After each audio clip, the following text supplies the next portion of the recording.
Welcome to Choice Classic Radio, where we bring to you the greatest old-time radio shows. Like us on Facebook, subscribe to us on YouTube, and thank you for donating at choiceclassicradio.com.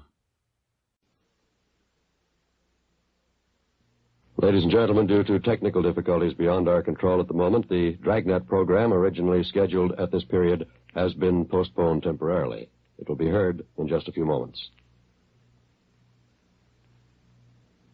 10:38 a.m. when we got to Paris Avenue. Number 213. Yes? How do you do, Miss Wagner? Police officers, I'm Sergeant Jacobs. This is my partner, Sergeant Friday. Oh, yes, Sergeant. I've been expecting you. Would you come in, please? Thank you very much. Thank you. Hope you'll excuse the way the house looks, officers. Right in the middle of packing, getting ready to move. I understand. Try not to keep you, Miss Wagner. So much to do, making arrangements for Dorothy's funeral, the undertaker. Then all this moving business on top of it. I couldn't bear to stay here any longer, though. Yes, ma'am, we understand. We'll make it as brief as we can. I'd like to have you tell us about this trouble that your sister had, as much as you know about it, I mean. Plain out-and-out murder, in my opinion. Might just as well have taken a gun and killed her, no difference.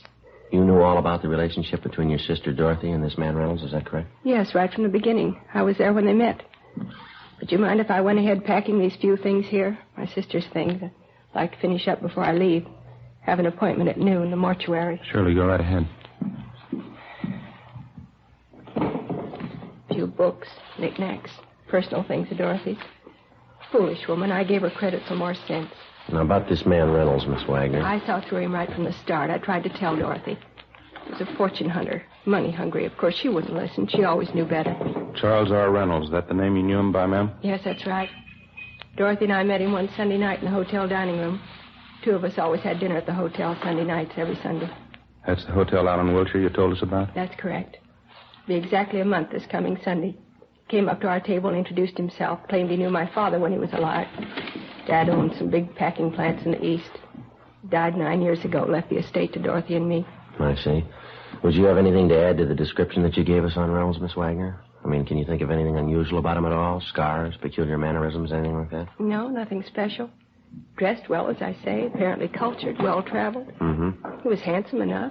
Attractive. I knew he was only after our money, though. Playing up to Dorothy that way, kissing her hand, taking her out all the time. Probably would have tried the same thing with me. It's lucky I knew better. How did you go after the first meeting with him, Miss Wagner? Did you start dating your sister Dorothy right away? Yes, the next night. Called here at our home and asked Dorothy to the theater. I think he was going to ask me, but he was too smart for that. I knew him for what he was. Imagine that. Poems Dorothy wrote in high school. Love poems. Silly. She never did get it out of her head. You and your sister lived alone here in the house, did you, ma'am? Yes, Dorothy and I and the maid. I don't want to stay here after what's happened, though. I'm going to my cousin's in Vermont. Never want to see this place again. Yes, ma'am, I can understand. How soon after you met Reynolds did he marry your sister? A little over 2 weeks. He'd been seeing her almost every night, taking her out dancing to the theaters, big dinners, bringing her home late. They'd sit here in the living room. I could hear them from my bedroom upstairs laughing, him telling her how beautiful she was. 42-year-old woman, imagine that. You're about the same age your sister was? Just about. A little older. People always took us for twins, though. Here's a snapshot of me taken in my 20s. The boy with me there, he wanted to marry me. Our money, of course, that's all he wanted. Too bad.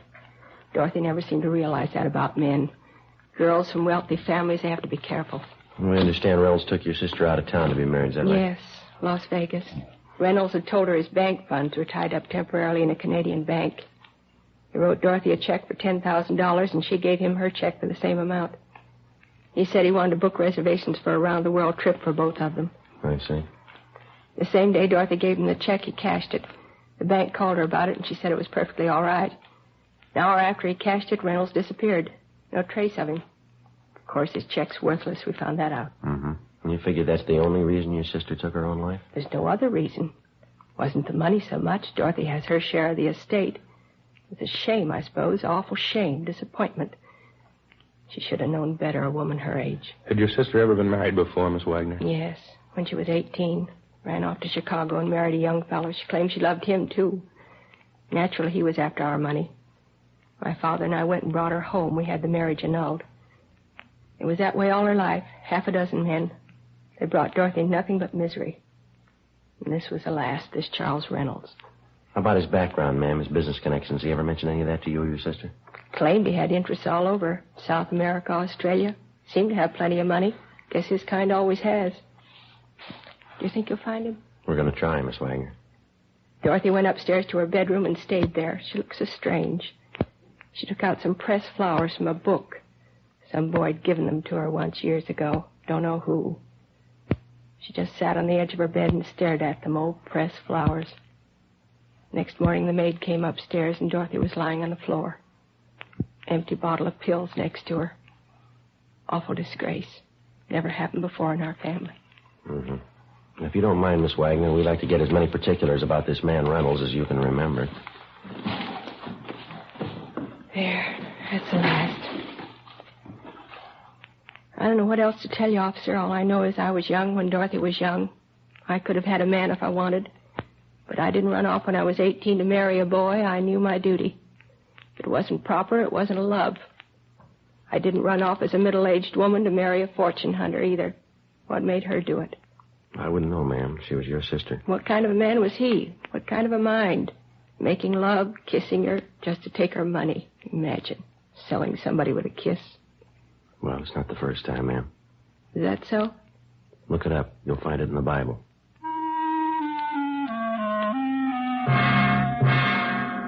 11:18 a.m. We continued to interview the victim's sister for another 40 minutes, and then we left the Wagner home, drove back to the office, and continued our investigation of the suspect, Charles R. Reynolds. As far as we were concerned, the criminal was new to us, but the crime wasn't. The marriage racket's as old as any con game on earth, and as con games go, it's one of the lowest. It trades on one of the most natural and normal instincts a man or a woman has, a desire for companionship, a home, and a family. And for the sake of an easy dollar, it betrays the victim and the instinct ruthlessly, regardless of the consequences. In the case of 42-year-old heiress Dorothy Wagner, the disappointment was too much to cope with.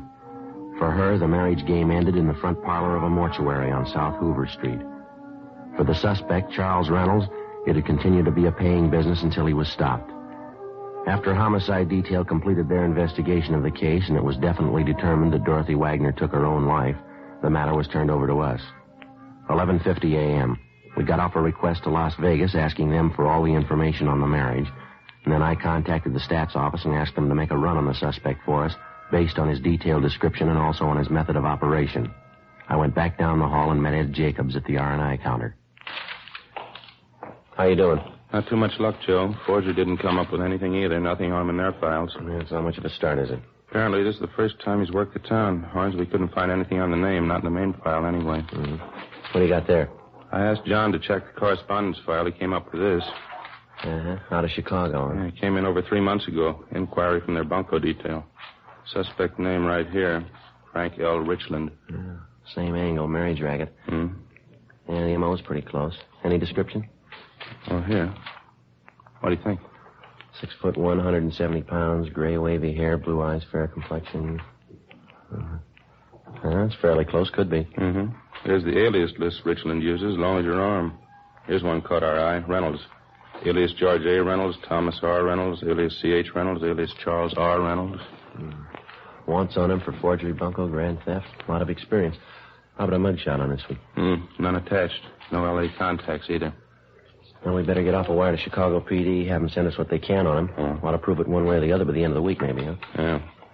Copy his name down here. All right. Frank L. Richland. Correspondence number C143732.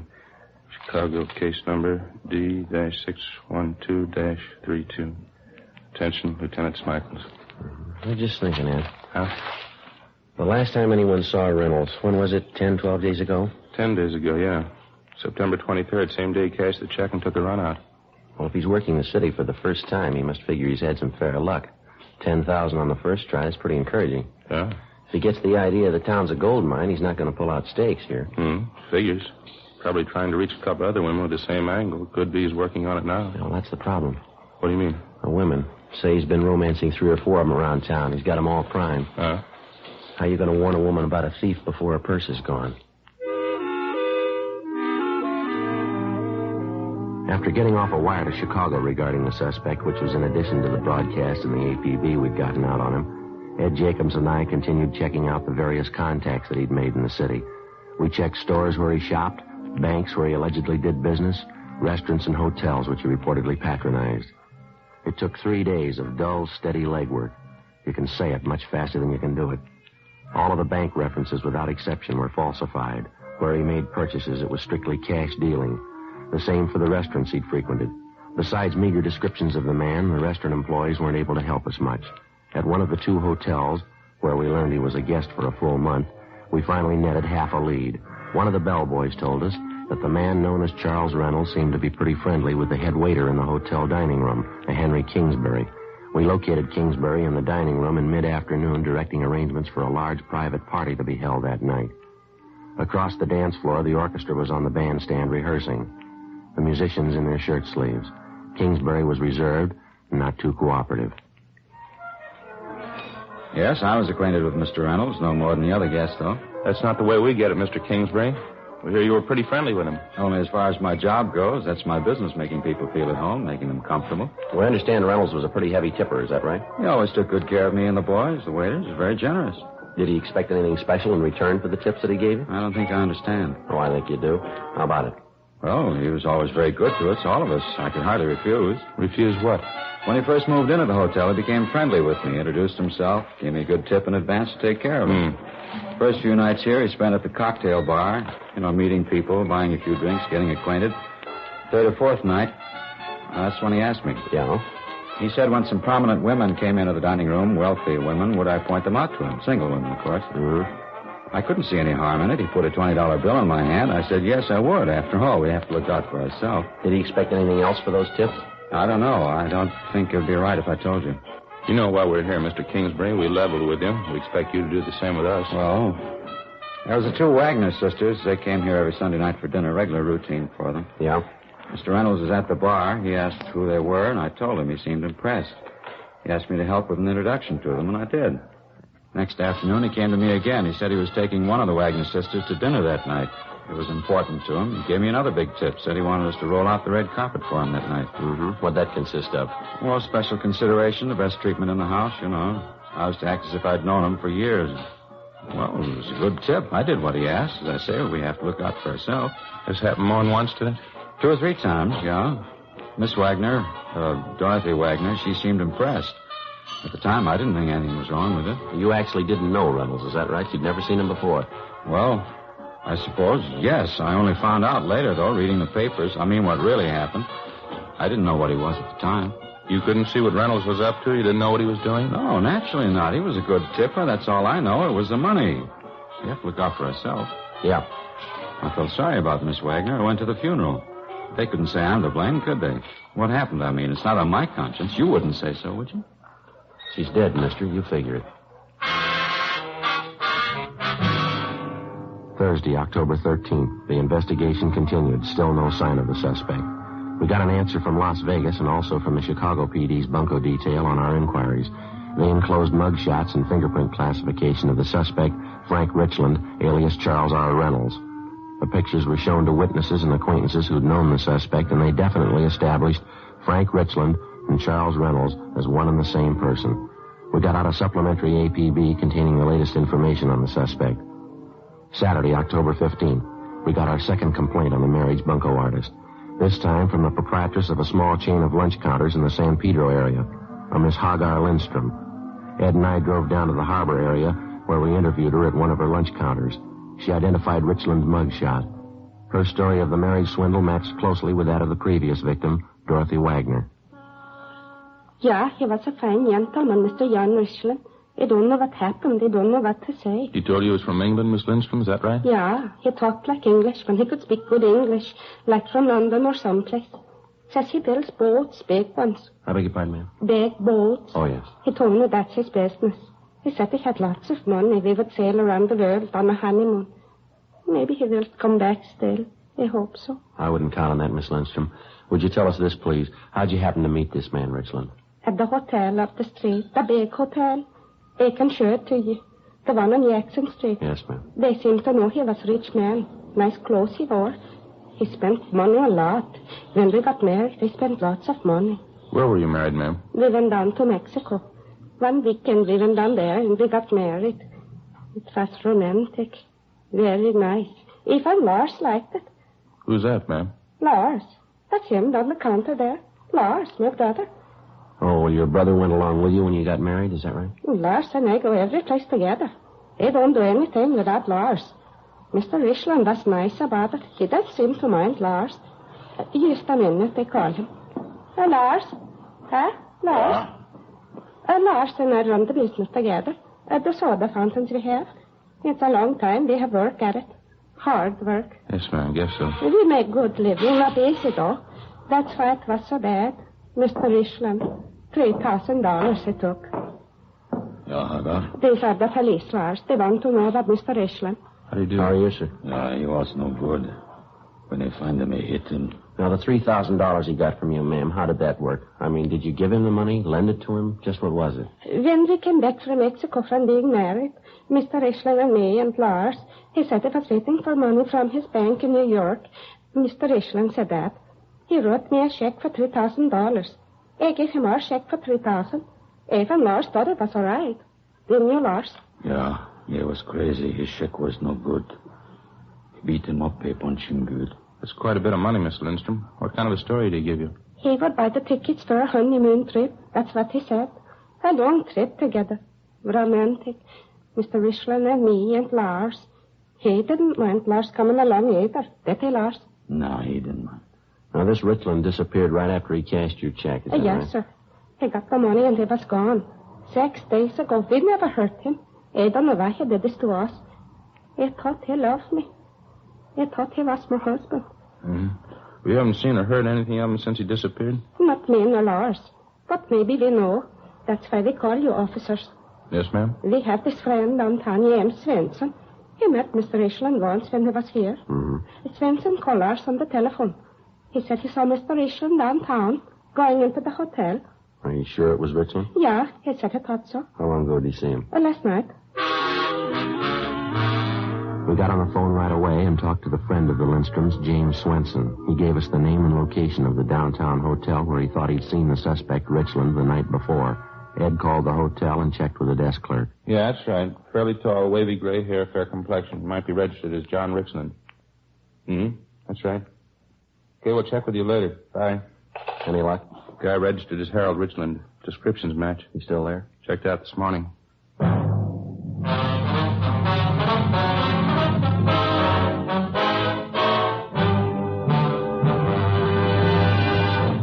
You are listening to Dragnet, authentic stories of your police force in action. Compare Fatima with any other king-size cigarette. 1. Fatima's length filters the smoke 85 millimeters for your protection. 2. Fatima's length cools the smoke for your protection. 3.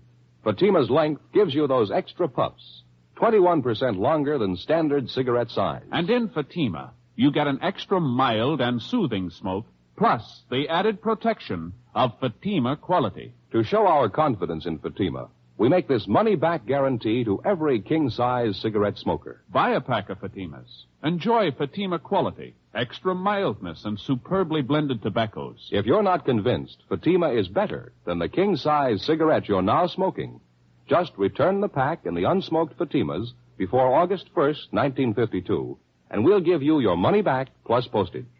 Fatima, Box 37, New York 1. Remember, each king-size Fatima gives you an extra mild and soothing smoke, plus the added protection of Fatima quality. Switch to Fatima today. Best of all, king-size cigarettes.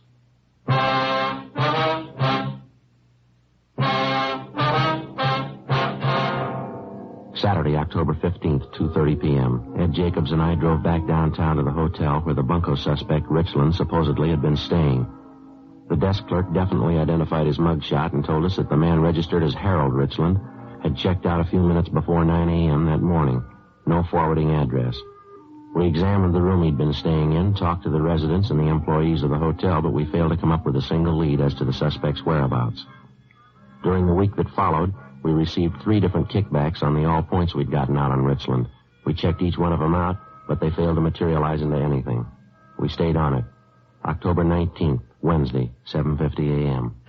Morning. Hi. What's doing? Charlie Frost called from forgery. Went over to talk to him and came up with something on the Richland thing. Yeah, what's that? Picked up a woman last night, name of Helen Stokes. Got a good-sized record, checks, bunco rackets. Yeah.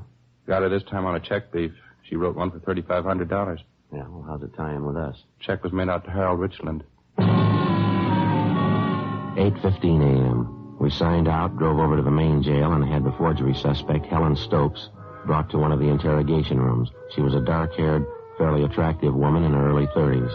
As a bunco artist, she apparently knew her trade pretty well. She was relaxed and talkative. She told us Richland had introduced himself to her at a Palm Springs resort the week before. When did the business of the check come up? As soon as we got back in town, he gave me the story his money was in a New York bank. I played along with the gag. He wrote me a piece of wallpaper for $3,500. I did the same for him. What's the difference? Nobody hurt. Both checks, solid rubber. Maybe you forget, ma'am. There's a law against it. It's only a gag. I told you that. I would have loved to have seen his face when he found out the check was a phony. You don't think they're going to push the charge against me, do you? No, we've already told you, miss. You wrote a bad one. There's a law against it. I was only stringing him along. I knew his check was a phony, too. I didn't have anything to gain. Look, suppose I help you find him. Will you give me a hand on this? See I get a break? We can't make any promises. You cooperate, help us find Richland, be taken into consideration. All right, you're on. You can tell Loverboy I tipped you. You know where Richland is now? I can come close to it. How do you mean? I know where he'll be next week. On further questioning, Helen Stokes told us that on one occasion while she was at Palm Springs with Richland, she prowled his hotel room, went through his personal effects, and read his correspondence. She told us that she read one letter from a friend of Richland's inviting him for a visit the week of October 31st. She also noted Richland's answer accepting the invitation. She said the friend's name was Maurice Archer, and that the letter came from an Ocean Boulevard address in the beach town of Venice. We went back to the office, ran Archer's name through R&I, and found out that he had a previous criminal record of petty theft and grand theft. We located him at an Ocean Boulevard address and brought him in for interrogation. If there was any trouble, he wanted no part of it. After talking to him only a few minutes, he broke down and told us where we could find Richland, an address out near the end of Melrose Avenue.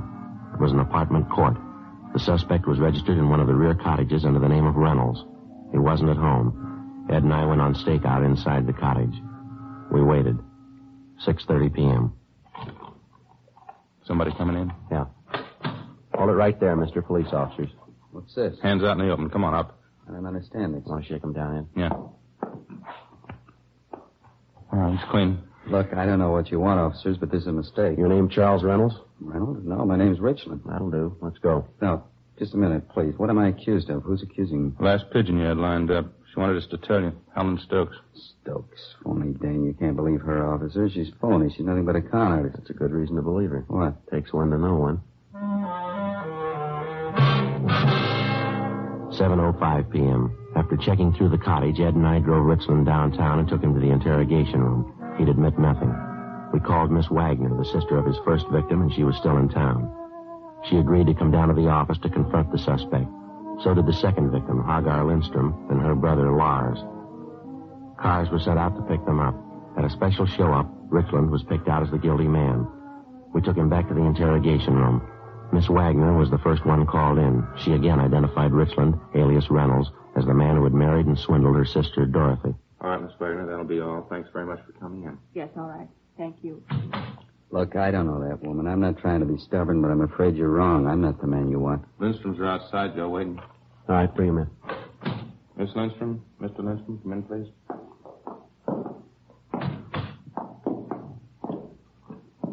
Miss Lindstrom? Mr. Lindstrom? Yeah, it's him. Yeah. I don't know you. I've never seen you before. You married me, John. You wanted to be my husband. You said that. Why did you want to hurt me? Sorry, I don't know her. You said for you and me and Lars to go on the boat, honeymoon around the world. You and me and Lars, you said all those things. Why did you want to hurt us? No, why? Is that enough for you? I don't know what they're talking about. He bait you up. Now, take it easy, Mr. Lindstrom. Lars. Lies. He said we all go around the world honeymoon. All right. Get him out of here, huh? Okay, Mr. Lindstrom, thanks. It's no good, Lars. Come. Yeah, thief. Out this way, please. Yeah, find him. Hit him. Thank you very much. There you Both of are. you. All right. All right, Richland, you ready to give us a statement? All right, I'll tell you. You can't blame me for that one, though. You wouldn't have gone through with that deal yourself. Nobody would. What's wrong? Nice-looking girl. Sure, I don't mean that. What do you mean? A big clown, her brother Lars. Yeah? How'd you like to take that along on a honeymoon?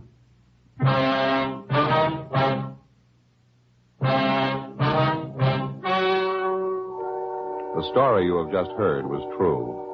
The names were changed to protect the innocent.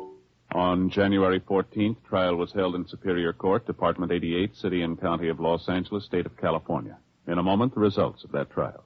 Now, here is our star, Jack Webb. Thank you, George Fenneman. Friends, the reason Fatima can make the money-back guarantee you heard earlier can be summed up in 2 words. Fatima quality. Just prove Fatima quality yourself. Just compare Fatima with any other king-size cigarette.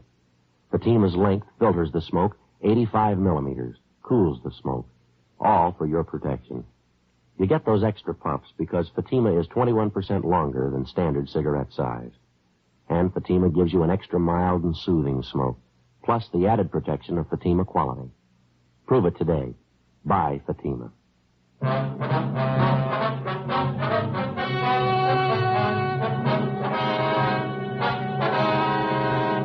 Frank Richland was tried and convicted of 2 counts of grand theft and 3 counts of forgery of a fictitious name. After serving his term in the state penitentiary at San Quentin, California, he is to be released to Chicago authorities for prosecution.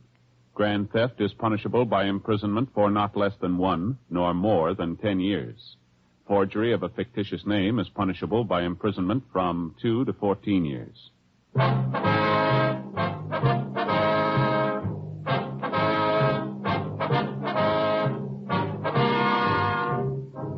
You have just heard Dragnet, a series of authentic cases from official files.